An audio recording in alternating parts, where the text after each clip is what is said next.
এই প্রশ্নে বলেছে জনসন বার্ষিক 5% চক্রবৃদ্ধি সুদে 30,000 টাকা ধার নেয়। সে এই অর্থ 2 বছরের শেষে দুটি সমান বার্ষিক কিস্তিতে ফেরত দিতে চায়। প্রতি বছর শেষে তাকে প্রায় কত টাকা দিতে হবে? এখন আগে জানতে হবে তার সুদে আসলে কত টাকা হয়েছে। সে ধার নিয়েছিল 30,000 টাকা। তাহলে সে যদি 30,000 টাকা ধার নেয়, কত পার্সেন্ট হিসেবে নিয়েছিল? 5% রেটে। তাহলে প্রথম বছর আর দ্বিতীয় বছরে সে এই 30,000 টাকা থেকে 5% হিসেবে 1,500 টাকা সুদ পাবে। এটা শুধু আসল থেকে প্রাপ্ত সুদ। এইবার যেহেতু প্রথম বছর 1,500 টাকা সুদ পেয়েছে, তো সেই টাকার একটা 5% দ্বিতীয় বছরে পাবে কত টাকা? 75 টাকা। তাহলে এখন হিসাব শেষ এখানে। তাহলে মোট সুদ কত হচ্ছে? 3,000 প্লাস 75।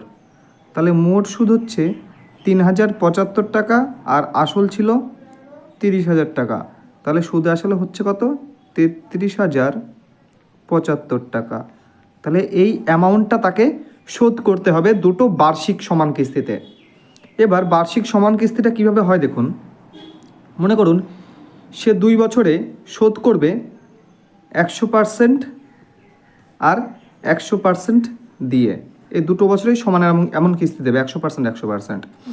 এবার প্রথম বছরে যে 100 টাকাটা দিচ্ছে, সেই টাকাটা যেহেতু প্রথম বছর দিয়ে শোধ হচ্ছে না, দ্বিতীয় বছরে গিয়ে শোধ হচ্ছে, তাহলে প্রথম বছরের এই 100 টাকার উপরে একটা ইন্টারেস্ট দ্বিতীয় বছরে নিয়ে নেবে। কত টাকা নিয়ে নেবে ইন্টারেস্টটা? দ্বিতীয় বছরে গিয়ে নেবে কত টাকা? নেবে 5 টাকা। যেহেতু 5%-এ অঙ্কটা হচ্ছে, তাহলে 100 টাকার সুদ কত টাকা নেবে? 5 টাকা। দিয়ে প্রথম বছরের টাকাটা 100 টাকা নেবে, তার সাথে 5 টাকা বেশি নেবে। তাহলে প্রথম বছরে কত নিচ্ছে? 105 টাকা। আর দ্বিতীয় বছরে নেবে 100 টাকা সুদ। তাহলে মোট কত হচ্ছে? 205 টাকা সুদে আসলে নিচ্ছে।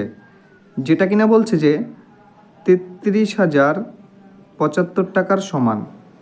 তাহলে 2005 মানে আমি বলতে পারি 33,075। আর আমার জানতে চেয়েছে যে এক একটা কিস্তি, তো এক একটা কিস্তি কত পার্সেন্ট করে ধরেছি আমি? 100%। তো 100% এর মান কত? তো এটা যদি আপনারা